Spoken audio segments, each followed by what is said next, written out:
All right, so if you are working in government right now, and you most likely have already heard, but if you haven't yet, let me go ahead and play it for you. They're basically requiring federal employees to go back into the office 5 days a week.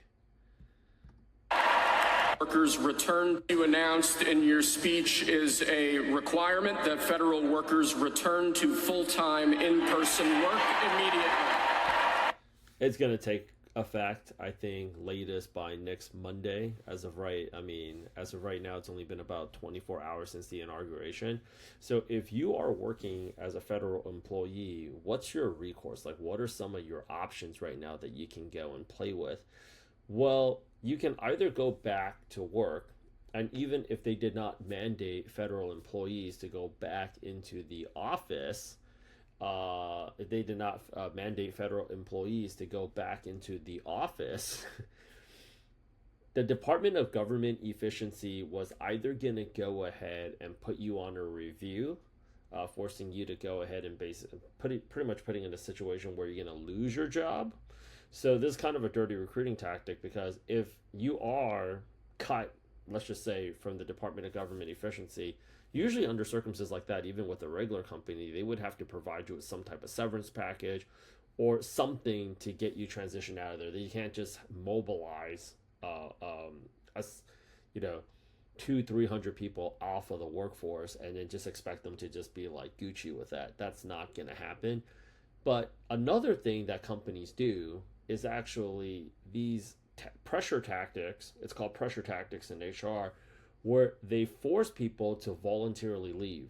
Now, when you voluntarily leave your job, that's where they don't actually have to go ahead and pay you anything. Now, for my upcoming videos, this is actually why I'm going to be covering in my next video why Meta plans to go ahead and lay off 5% of its job cuts. And then on top of that, shortly after announcing that AI engineers are going to go ahead and replace software engineers, at least at the mid-level, and which means if they're replacing mid-level software engineers, they're going to be replacing junior-level software engineers and below. So with that said, here's what I recommend. You can either go ahead and do one of three things.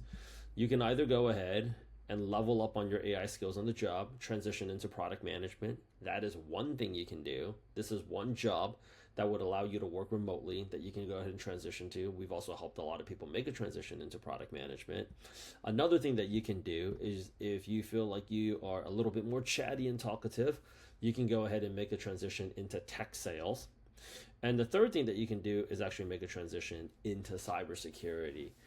For the most part, I'm not trying to go out there and make light of the situation for people that work in government or people that are federal employees right now. But if we're to look at the situation from the most positive light, this doesn't necessarily have to be a bad thing. Oftentimes, and I'm really not even trying to be insensitive, right?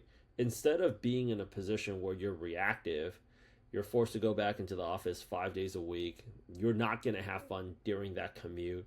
You're going to think it's silly, and you're going to be angry. You're going to be upset.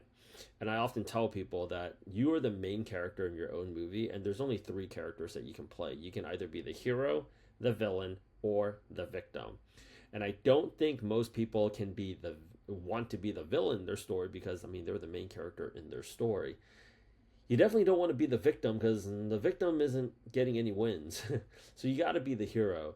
So there should be some time, but instead of just waiting to get clipped off, you should probably go ahead and level up and think about what it is that you're doing next.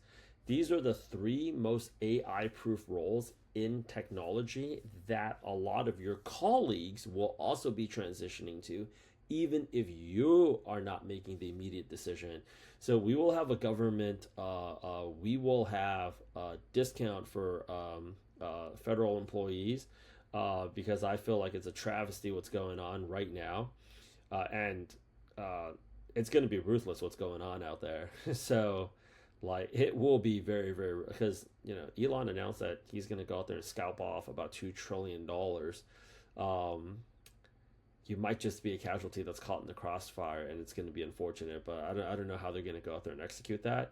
Even if you stay on the job, chances are the two best roles for you to play in government, if you stay as a federal employee, is either a software product manager where you're helping implement new technologies into the existing software infrastructure at the agencies, federal agencies that you're working at, or moving into cybersecurity because there's going to be a bunch of cybersecurity openings both in the private sector and also within positions within like federal agencies.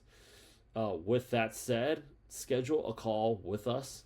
We would love to go ahead and help you make this transition either internally or externally. But understand this, 2025 is going to be a year of very, very rapid change.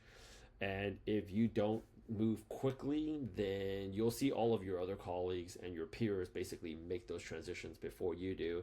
And I don't really think you're going to want to be on the short end of that stick. Please go ahead and subscribe to this YouTube video. If you have not subscribed to our YouTube channel already, I'm going to be having a lot of news to come.